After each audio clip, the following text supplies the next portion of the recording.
Order! Order! You are an incorrigible delinquent at times. Behave yourself, man!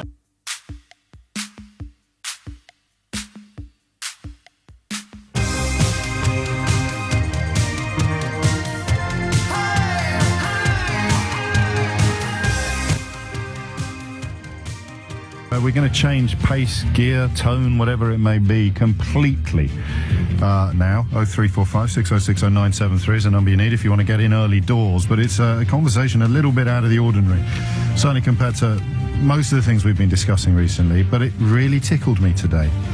And we've been looking for something a little more light-hearted all week. Finally, we've got it.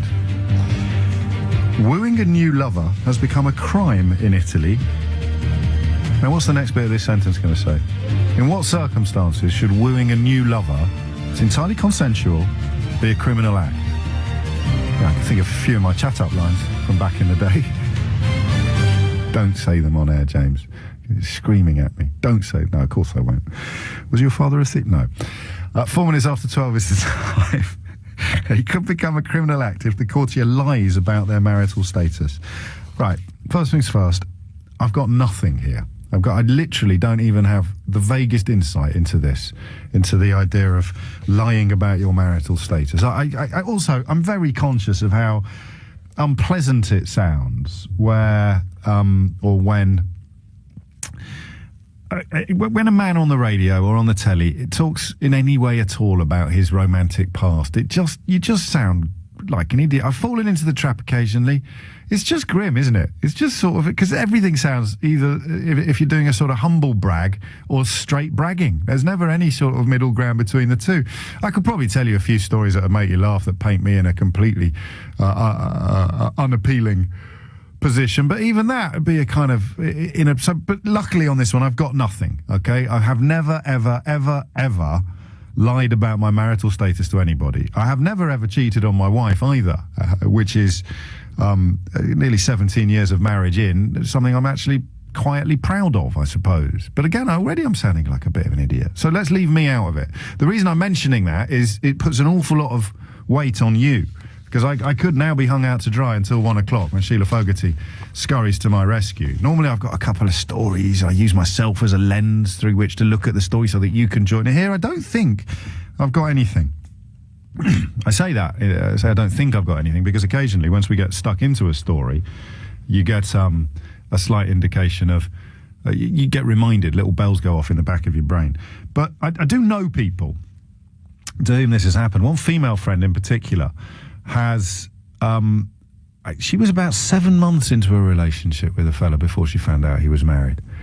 And when she told us about it, they met at the weirdest of places. They met at one of the royal celebrations, like a Jubilee celebration or something like that. And he just started chatting her up outside the lavatories. Not the most romantic of beginnings, but she had no reason at that point to suspect that he was married. Then they went on a few dates. It was a normal courtship, you know, sort of 2 or 3 months of seeing each other 3 or 4 times a month. So again, nothing to be suspicious of. And they obviously the relationship escalated to a new level. And he told her about his job. He claimed he had a really difficult job, and that's why his phone was off and off. And she honestly didn't even suspect until the wife got in touch with her to say, just so you know, your boyfriend's been married to me for 13 years and we've got 4 children. And I look back on that, and I still don't quite understand. And I love her dearly. I haven't seen her for a while, actually. I hope she's all right. I still find myself kind of thinking, oh, you dope. You silly moo. Honestly, how could you not know that he was married? How could you not know that someone is married? But it goes on a lot, as you know, so much so that in Italy they've turned it into a crime. It follows an attempt by an unnamed man from northern Itelly who embarked on a relationship in 2006, initially saying that he was separated and seeking a divorce. 3 years later, he went to church to get married, telling the priest that his previous marriage had been annulled. They set a wedding date, and then the clumsy Casanova admitted that he'd never actually applied for an annulment, claiming instead he was divorced and ready for a civil marriage in a registry office. He got caught out when his new partner, saw him leaving his conjugal home and discovered that not only was he not divorced, but that his wife was expecting a baby. Who's going to ring me on this? Are you going to ring me if you're the kind of heel that's done something like that? You're the kind of cad. I've created a very safe space on this radio programme in recent years for people to make the most astonishing contributions to the programme, but they're rarely contributions that paint you in a bad light. I wonder whether you can tell me on this one. I don't necessarily want to sit in judgment on you. I do think it's possibly possible to be in love with more than one person at the same time. And if you aren't very well disciplined, or you're not, of a strong moral disposition, or whatever phrase you prefer, you might try and juggle. That's what we're talking about here. We're talking about juggling, but none of the balls know that the other balls exist, right? I cannot begin to imagine what that's like. If you can, because you've been there, call me now on 0345 6060 973. But what I'm most interested in, perhaps, is the question of what it's like to be on the receiving end. What's it like to find out that he or she, let's make that absolutely clear, he or she was married. So you're in a courtship, it's going quite well, and then this freight train of revelation is coming down the tracks towards you. I just want you to tell me what that's like. And not just what it's like, as in, what was it like?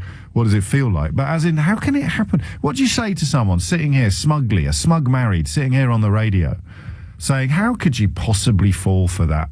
I want you to explain to me how easy it is to fall for that. Possibly partly because you were so desperate to believe that it was true, but also because, James, you're being a little bit unfair. You don't understand what it's like. It's so long since you were dating. You've forgotten what it was like. You don't see each other every day to start with. Things move slowly. And then maybe you find yourself a year, 6 months, 9 months, in my friend's case down the line, being presented with incontrovertible evidence that you've been taken for an almighty ride. 10 minutes after 12 is the time. Now, this is a promise to you. This is because you need to be very personally experienced in order to get through. This is the question that you need to answer. But the promise I can make to you is that if you hit the numbers now, you will get through. The number you need is 0345 6060 973. How could anybody not notice or realise that their partner was married? Okay? That's the first one. If it happened to you, just talk me through how it happened.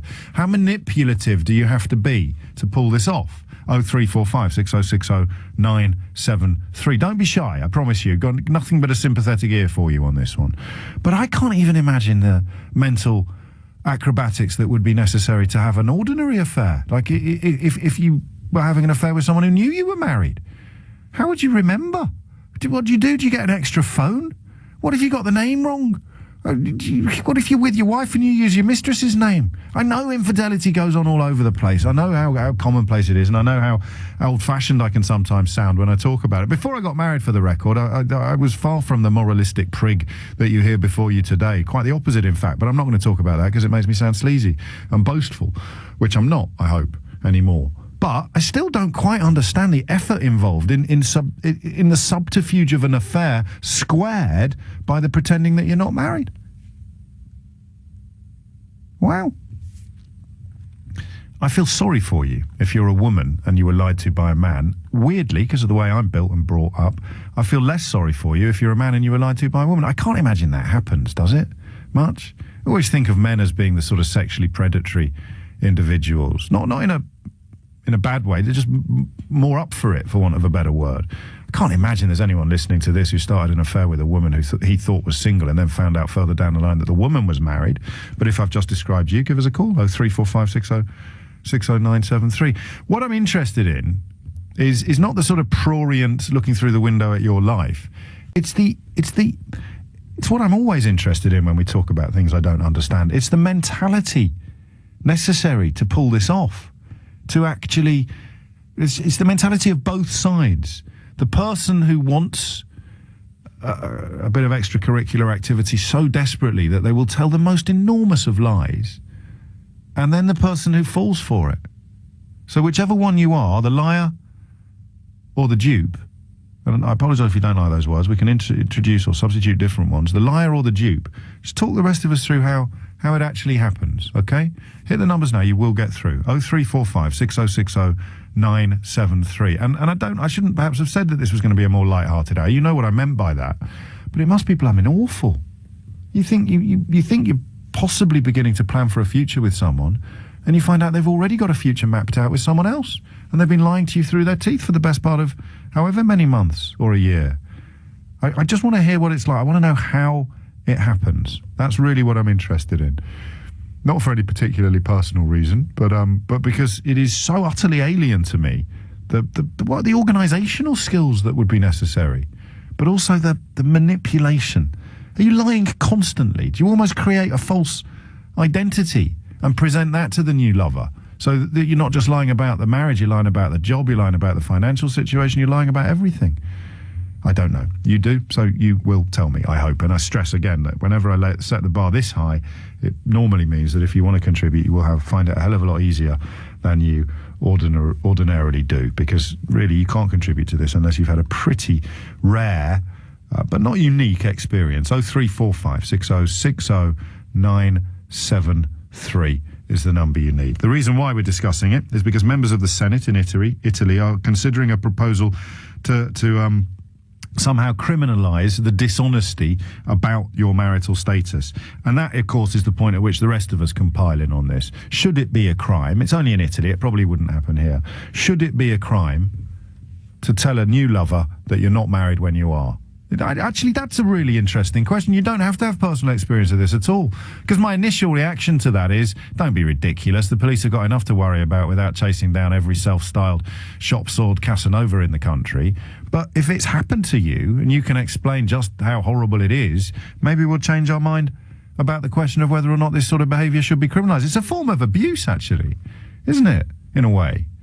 Or at least I think it is. So, if you've got a story, I really want to hear it. If you haven't got a story, do you think this sort of behaviour should be a crime? We probably need to start with stories. 0345 6060 973 is the number you need if you've got one.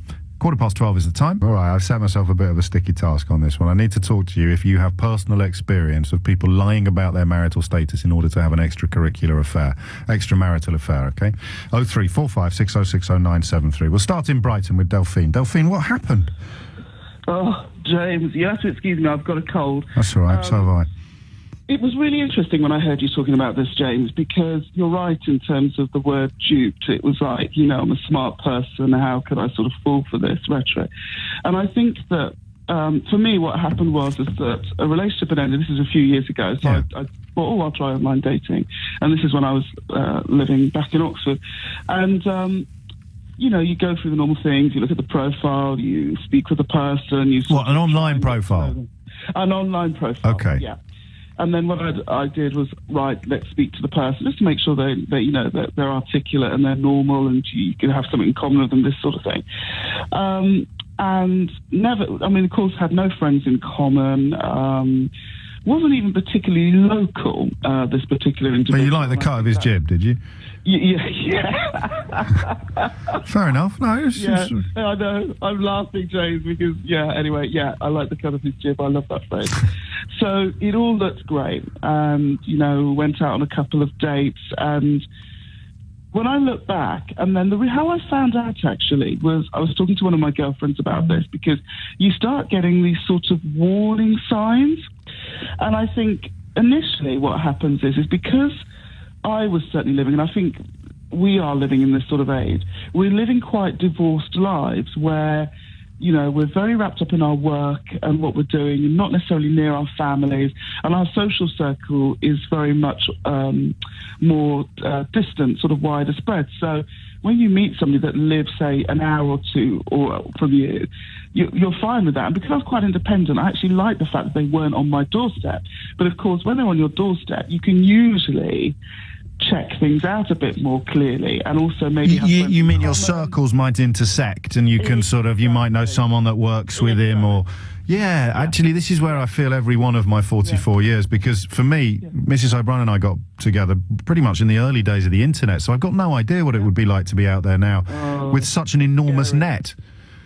It's scary, James, and I was talking, funnily enough, with one of my girlfriends about this a couple of nights ago, because I actually said to her, I'm scared for my niece's generation, because we're becoming, and you mentioned it in the previous call when one of the guys was saying, well, if we get rid of these workers, there are going to be millions of people unemployed. And you and I have talked about this very briefly, in that we're desensitized to ourselves as human beings. Everything is to be bought or sold. I think I'm going to have to steer you back towards your sexual history rather than your views on industrial relations, Delphine. sorry. No, that's quite all right. I'm not comfortable doing it, but, get back on message, please. Get back on message. So what were the signs? What were the things that made you suspicious that this... Because you'd fallen for him, had you, by this point? You liked him, or...? No. Oh. It was very early stages. Okay. Because I was talking with my girlfriend about it. It was that he was only really accessible at certain times of the day. Oh, hi. And unlike other relationships where you could call the person, and even if they'd busy, they'd call straight back. Yes. Gaps where he just wasn't accessible. How did he explain that to you? Oh, I was, busy. And initially you think that could be the case. Yeah. So initially you don't pick up I on it. would have told you I was a spy, I think. Well, I'm not talking about huge gaps, because when somebody's sort of in the evening time, because we're busier now, people are doing things socially. So that made sense to me. Fine. If you called me last night, for instance, I was out, so I can't always answer my phone if I'm in the theatre. So it's that type of thing. So there was always a plausible reason, yet this niggle remained. And then my girlfriend sort of said, well, what times of the day is this person online? I thought, I hadn't thought of that. And then realised that he was very much more active after 10 o'clock. Well, right. Of course, I now know the wife was probably asleep. Gosh. But you see, I hadn't even thought of that, because I don't operate in that zone. No, nor me. A nighttime person, because at the time I was, working quite a lot in the daytime, and then come the evening I'd relax, and then I'd sort of do my social stuff. I thought, well, we're on the same page. But no, this person was doing that because the wife had gone to bed, and now this person could be involved. But between 6 o'clock, in fact, before 5 o'clock, you'd have their attention. Between 6 o'clock and 10 o'clock, they weren't around. You see. So that was. I'm going to sort of. So that's it. Politely hurry you along a bit. How did the penny drop finally? Oh, sorry. Yeah, it was talking with the girlfriend, finding out about this sort of time. Yeah. And I just confronted him about it. Initially lied, oh no, I'm not married, this, that and the other. And I said, okay, fine, then I want to come to your house. Well, good one, yes. Yeah, it started sort of crumbling a little bit. And he coughed, he owned up. You back. Yeah, I'll have to call back. And then did call back and said, look, just be really honest, because I said, I know your registration number. If you want, I can go through the DVLA and I can find your address and I'll just turn up. And it was actually, yeah, I'm married. And that was the end of that. And that was the end of that for me, but this is the problem. Yeah, they lie so easy. And what I meant by the industrialization thing is the fact that this person was a good person, but because they're getting used to buying commodities online, they don't almost see themselves as cheating in a way. I know they obviously we met in the real Very world. Charitable of you. You're sort of saying he thought you were a bit like an eBay auction.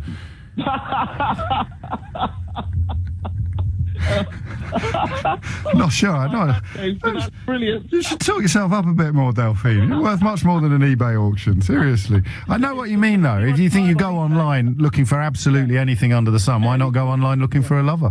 Yeah, but the lies came so easily, Joe. That's the thing that shocked me about this, and that's what we were talking about a couple of days ago with my girlfriend. I was saying that in my day, in my younger days, you met the person at the local bar and the local youth club and the club, and you knew a lot about them. Well, my friend was chatted up in the street, actually, so that's about as old-fashioned as it could possibly be. So although the modern technology will be part of it, this sort of practice is as old as the hills. Do you know? Here's an interesting thing. I don't want to be too indelicate, but you'd got off with him by this point, had you?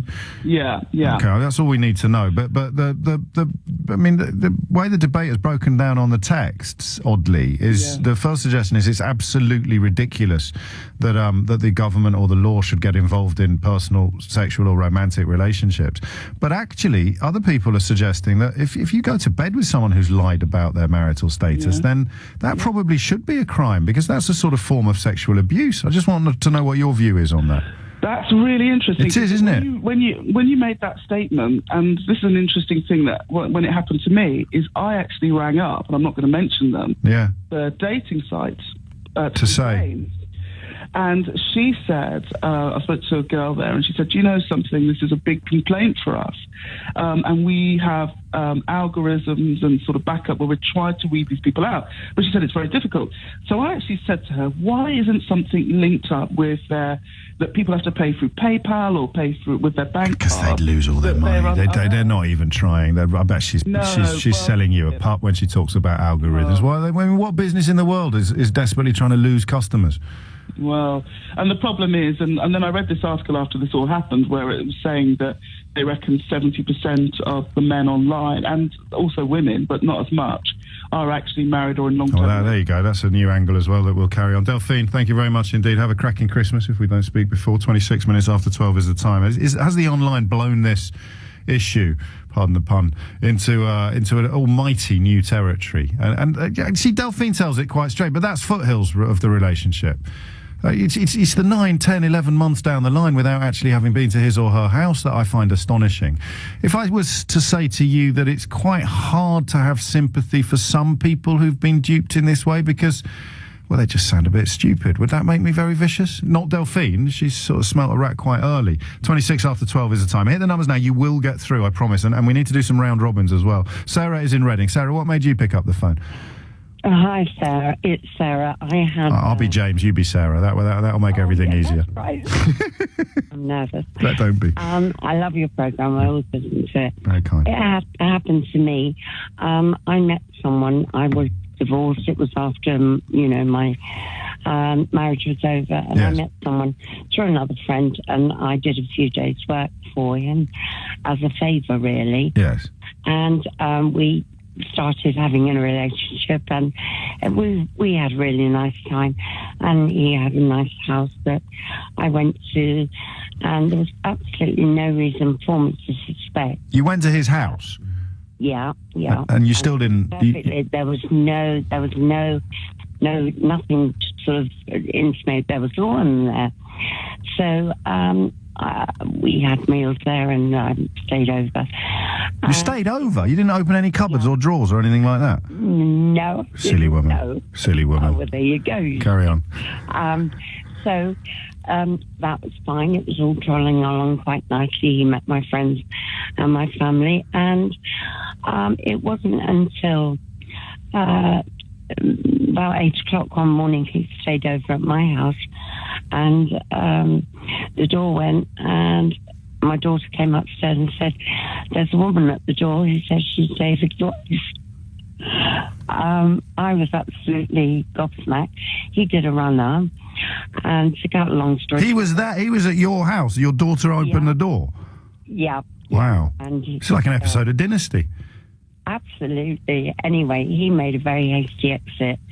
I was totally shocked. Didn't have a clue what was going on. It evolved that. He had been with this other woman for a long, long time. Was it her house that you'd been visiting? No. What he did when he met me, he rented a house. Good Lord. He rented another house. Okay. So there was absolutely nothing for me to... And eventually I did actually talk to the woman, and she said he does it all the time. So I thought, well, there you go. Did you cut your losses at that point, Sarah? Oh, absolutely. There was no. Now, I clearly, you were upstairs. That's a euphemism. We know which room you were in, so we can join the dots. We're all grown-ups. Yeah. Do you feel he committed a crime against you? No, I just felt totally stupid, of course. Well, I don't think you should feel stupid the way you've told it. Anyone could have fallen for especially when you're post-divorce and feeling a little bit lonely, perhaps, or vulnerable. But to get you into bed by lying, should that be? Because the more I think about this, the more I wonder whether actually the Italians might be getting this right. Oh, I don't know. I mean, I've come from a generation where I don't know if people, was kind of... You couldn't get anyone into bed without telling a few lies. I think that's where you were about to go. But didn't someone get arrested and actually jailed for pretending to be a famous footballer in order to get somebody into bed? I think that happened a couple of years ago, in which case... What's the difference between lying about who you are and lying about what you are? And that, of course, is a lovely opportunity for people who haven't necessarily had an experience like Sarah's or Delphine's to get involved. It's just gone 12:30. Hit the numbers now. You will get through. Story or opinion on this one. 0345 6060 973 is the number that you need. Trying and not necessarily succeeding to make sense of the stories that appear to be on the increase of people who are persuaded to have relationships with men or women who are already married and lying about it. If you have a story, 03456060973 is the number you need. I hope I've shown with Sarah and with Delphine that I can guarantee you a sympathetic hearing. If you're the man that's done it, or the woman that's done it, obviously some women do this as well. I just have a suspicion it's more common behaviour among men. Then I can't promise you that I'll be quite as sympathetic as I was to victims of the dupe. But I'd like you to explain to me why you did it. I do think it is perhaps possible, if you let yourself to love two people at the same time, for example. So maybe you think you can make a sympathetic case. I don't know. We'll find out. And then the round robins as well. If you've got one, call me now and we'll get you on before the end of the programme. If you don't know what I'm talking about, I'll give you a quick heads up imminently about what that is. It's a Christmas tradition that we're desperately trying to keep alive. Jackie's in Chelmsford. Jackie, what made you pick up the phone? I met somebody when I was involved in animal rights, and I got involved with him. He was also involved in animal rights. Met him outside Hackney Town Hall. Yes. He had a flat in Highgate. Went back there, stayed there quite often. Relationship continued, and I'm cutting this. I mean, there's a lot more to it, but mostly cutting it quite short till I get to the point. Take your time. I mean, I'll lean on the hooter if I think you're taking too long. I reserve that right, but don't feel you need to edit yourself. It's your private life we're discussing, after all. Okay. Only looking back on now, in hindsight, he did disappear quite a while, but in those days you didn't have mobile phones and there wasn't a way of tracking people in the same way. But really, I had no hint at all that there was anything wrong, because if he did disappear, he was either on animal rights actions, or he was visiting his dad in Cumbria, who he said had dementia. And so he used to sort of stay up there. Or he told me he didn't have a mum, that his mum had died when he was quite young of cancer, and that was a great sort of source of pain to him. Yes. So you're not going to pry too much then, if you know that,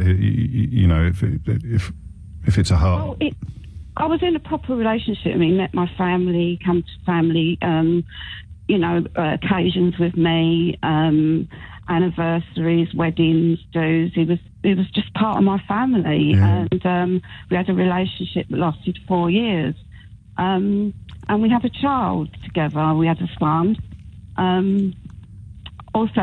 He always was very melancholy and had this sort of issue, which he said come from the fact that he'd lost his mum at a young age, right, that made him very I don't know, he used to say he used to have to get his head round things, so that would be sometimes why he needed to sort of disappear, because he just had this air of that if somebody who's troubled, he was.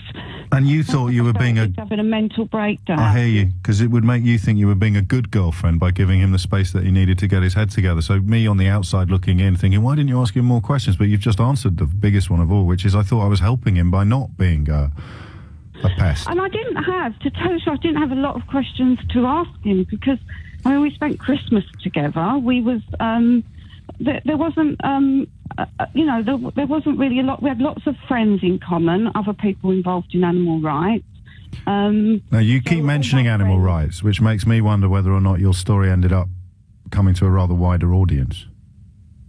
Yes, it did. Yeah. Okay.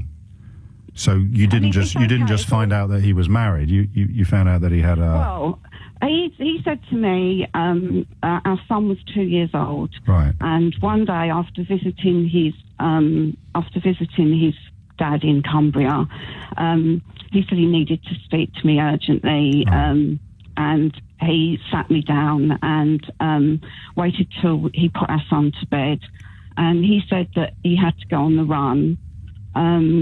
That the police were closing in on him. There was a lot of informers within the movement, and he feels that they were after him, and he needed to go to Spain to meet up with some animal rights activists there. And were you still buying this? Yeah, because I was involved with him, and yeah, of course. And you knew the world, and you knew the man. I knew other people had gone. Other people as well had to go on the run. People had been arrested. So I, absolutely thought.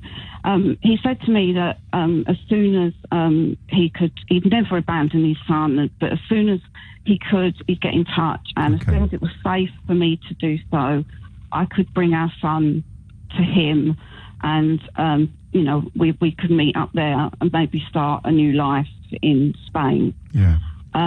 Together, the three of us. And I remember him walking out the door, and I remember that was it. Other people, friends sympathised with me. We sort of all asked if we'd heard from him.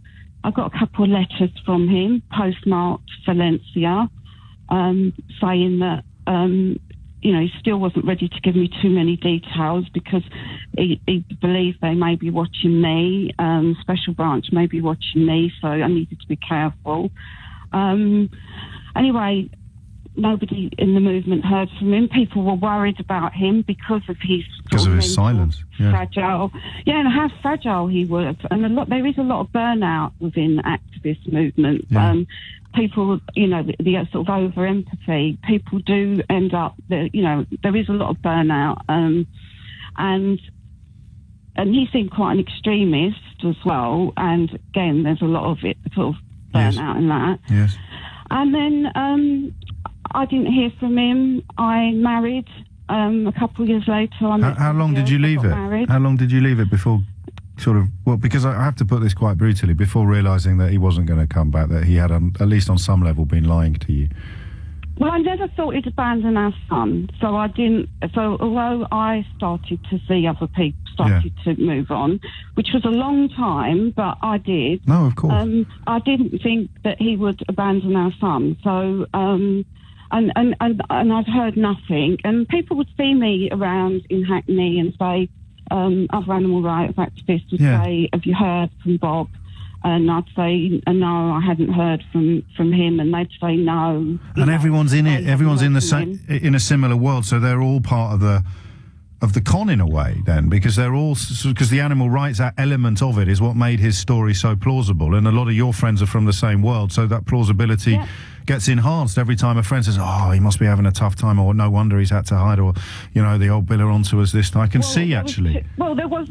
Yeah, and there was a trial of two people that he got, that he was really good friends with, and they got 5 years imprisonment. This would be for anti-vivisectionist activism. Yeah, 5 on the Debenham store. God.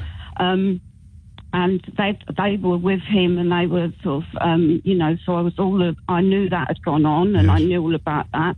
So they were sort of, they were in prison. I mean, we used to visit them when they were on remand, take them vegan food, take them vegan toiletries and things like that, which were hard to get hold of in prison. Sure. In those days, there wasn't special diets for this. I mean, that we all took turns within the movement supporting each other. And anyway, life went on. I got married, and then tragically, my husband died all of a sudden. He was 36. Oh, you poor thing. I know.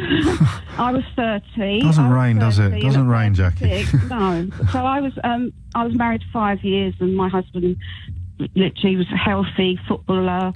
Didn't ever have a day's illness, and suddenly dropped dead. By then, I'd had a child as well with my husband. Yes. So I had 2 children.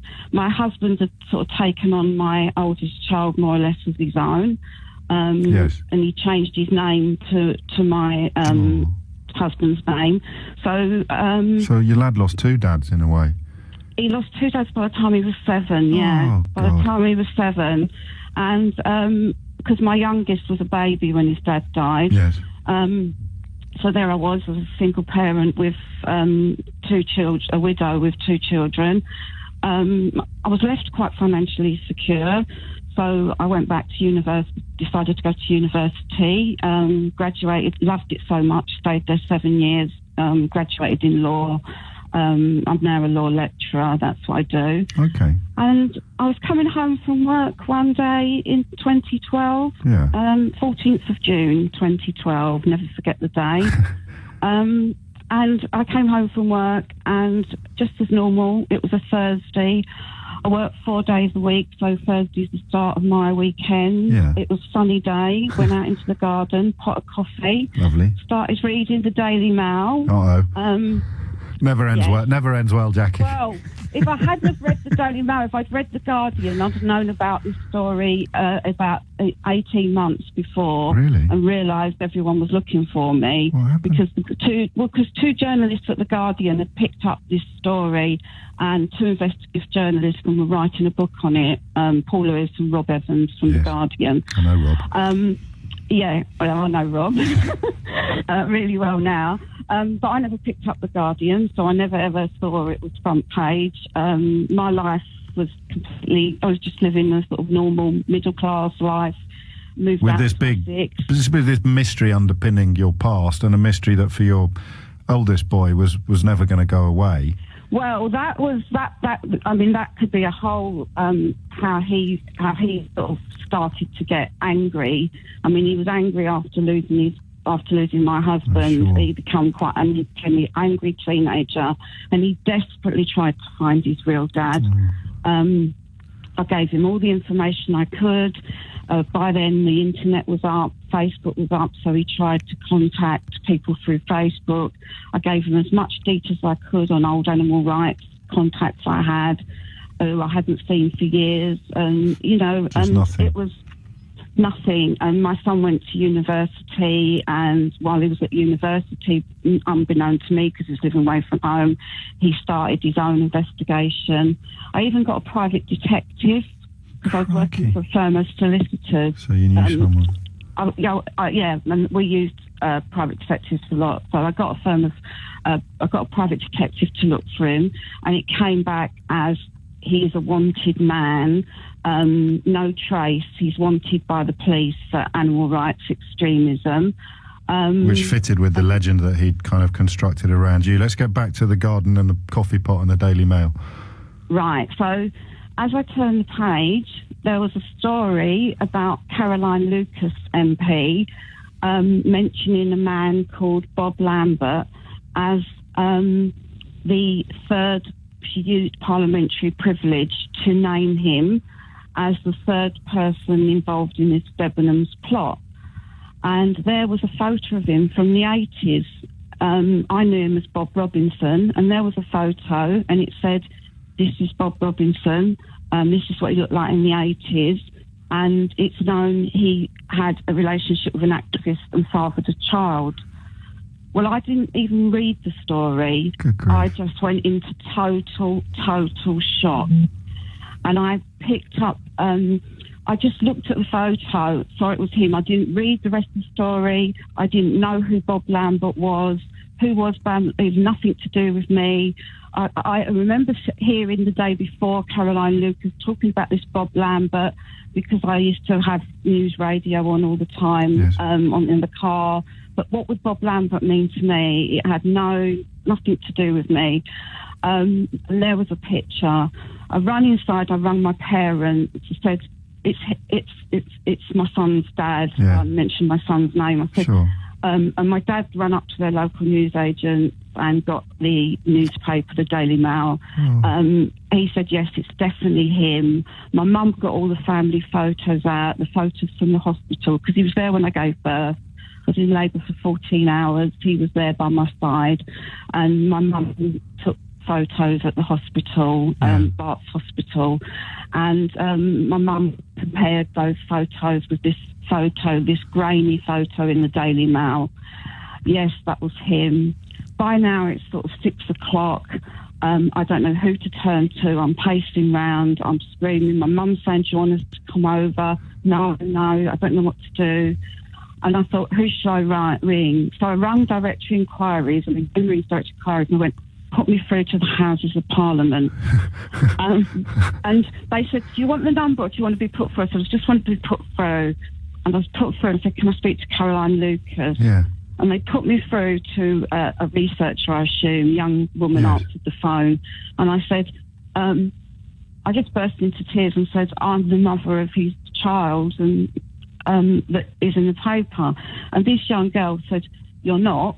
And I said, I am. And she said to me, because she said, well, I thought that this woman had already come forward. And I said, right. So I said, what do I do? What do I do now? Because she said, well, obviously Caroline Lucas wasn't there. She said, there's a solicitor that's helping. I just need to back up a bit, Jackie, because there was more detail in the story that you've forgotten to tell us, because the reason why they were looking for him was because although he had been involved in the animal rights activism. No, they found him. They were looking for me. Yeah, I know, but they knew what he'd been doing by now, didn't they, in that article? Yes. So that's what we haven't... He had been an undercover cop, yeah. He was an undercover police officer who'd infiltrated... I, at that point, didn't read that article. I just saw the photo. Right, got went you. into a mad panic. Good God. And then, good grief. after I spoke to this researcher, I then had to go all night, this all Thursday night, not knowing what I was going to do, pacing the floor. Yeah. My son was now 26, God. and he was away travelling in the Far East. So in some ways that gave me a bit of time to think. So all I did that night was look up Bob Lambert, Google Bob Lambert, and that's when I found out this story has been out there for about 18 months. And I'm going to have to... I'm going to go to the Travel News and I'm going to come back to you, all right? Yes, of course. Are you sure that's all right? I've waited until you said until you were in your flow and stuff like that, because I know it's tough, but I'm 5 minutes late already. I'll get that out of the way and then we'll finish this incredible story. It's 12:49. If you're just joining us, I don't think I can bring you up to date with Jackie's story so far, but I'll give you the barest of bones. In 2012, some 20-odd years after a man called Bob had walked out of her life and their son's life, she opened a newspaper to find out he'd actually been an undercover police officer whose relationship with her had been part of his legend in order to infiltrate the animal rights world in which she moved. And we just had to go to the Travel News because we were already so late, but we were at the point where Jackie had found out the truth. What did you do with the truth, Jackie? Well, all that night I just Googled him and saw films on him, because he'd become in the meantime an academic. He retired in 2008 from the Metropolitan Police Super Special Branch. He'd been promoted and promoted and promoted after he left me and become head of the whole unit. And this unit had employed this sleeping with women activist, not just in animal rights, but involved in all sorts of that as undercover. This was one of their ploys. And also that he now was an academic specialising in Islamophobia. He was a very, very good friend with Jeremy Corbyn. I, in fact, introduced them back in 1984. But I won't go too far into that because we'll save that for another day. How did you? I can tell you. Right. So what I did. We've only got 4 minutes left. How did you front him up? Right. The next morning, as soon as it turned 9 o'clock, I rang St Andrews University. Because that's where he was working as a lecturer. Yeah, and I rang up St Andrews. Oh, my and days. I said, can I speak to him? Yeah. And a woman answered the phone, obviously very cagey because the press were all around him at the time. Right. I said, I'm the mother of his child, again burst into tears. Oh, Jackie. She said, we thought he was such a nice man. We've worked with him for years. We're all shocked. She said, don't worry. She said, I tell you what, she said, I'll get in contact with him. He's not here at the moment. I'll get in contact with him and someone will ring you back. I will ring you back with a message from him. 10 minutes later, the phone rang and someone said, hello, Jackie, and it was Bob. And well, this is 25 years later, pretty much. 24 years 24 later, years. yeah. Hello, Jackie. He went, hello, Jackie. He said, hello, Jackie. And I sort of went, it was a very, very emotional call. No kidding. And I asked him if my son had any brothers or sisters, thinking that they would be younger than my son, because I thought my son was his first. And he did, but they were 10 and 9 years older. So he'd been married while he was with me. He'd had 2 children, a 10-year-old and a 9-year-old. I could tell you worse is that those 2 children, as he told me, that he'd been trying to look for me, which I find unbelievable considering his special branch. I'm sure he could find me. I'm not living in the Bora Bora Mountains. No. I'm living in, Chelmsford. I'm on the electric roll, and my mum and dad are living in, I'm living like 20 miles away from him, around the M25. My mum so he was never in Spain, he was in New Scotland Yard.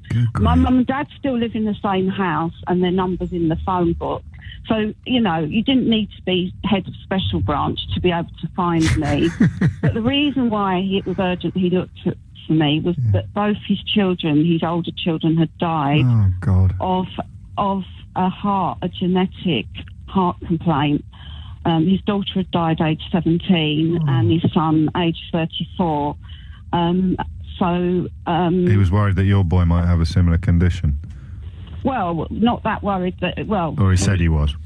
Well, he said he was. My son has been through all the tests. Oh, good. Now, which are all arranged. My son's fine. He hasn't got it. And just to sort of end the story, it's being made into a movie, so there's lots more sort of detail and everything, and it's and there's a book coming out. But I won massive record damages from the Metropolitan Police. There's a public inquiry going on called the Pitchford Inquiry into the use of sex as a tool. My lawyer did send a file to the CPS about prosecuting what he was talking about with this Italian story. Yes.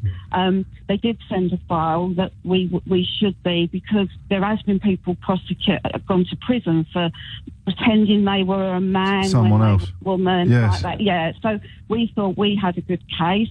The CPS said no, we didn't. So we appealed, because you can appeal to the CPS. We appealed, and the DPP herself said, no, there's no case to answer. We're still campaigning for that, because there's been lots of other women. I'm the only one who had a child, but there's been lots of other women over the years who've had relationships with this, with cops. It's #SpyCops if anyone's interested in the story. Oh, I'm aware of the story. I just didn't think you'd ring in today. And I've seen the quote where you say, I'd rather have more truth and less money. That seems to sum it up, Jackie. The one really. is said raped by the state. I felt raped by the state. Yeah.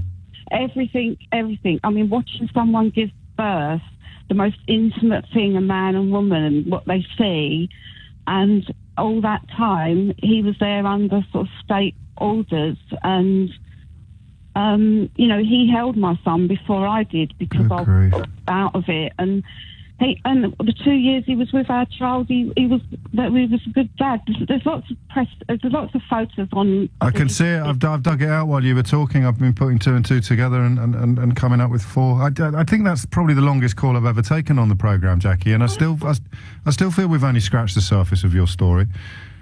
Yeah, keep an eye on the Pitchford Inquiry. I'm a core participant in it. I will, and you come into the studio and tell us more when you can, when you're ready. Because I tell you, funnily enough, you mentioned that they're turning the story into a film. A few people have been in touch to say this is like a film. I can't believe it. And we've got to the end of sorts, but we haven't got to the end in a sense that there'll never be a proper closure or conclusion. And I mean, I need to ask you one question, even though I'm late. Does your son want a relationship with him at all? They are having a relationship. Well, that's the silver lining, right? Now for 4 years. That's good.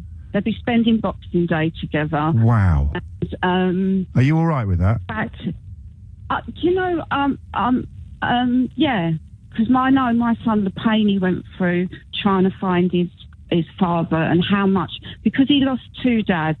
I think if my husband had lived, it might be a little different. Oh, you're an amazing woman. You really are. And I've got to go. I'm already halfway into Sheila Fogarty's programme. I really am. But, Jackie, we'll talk again. Thank you so much for calling. I'm so sorry that you were so astonishingly well qualified to contribute to an hour that was supposed to be a little bit of light-hearted fun. The best laid plans of mice and men going after Glade.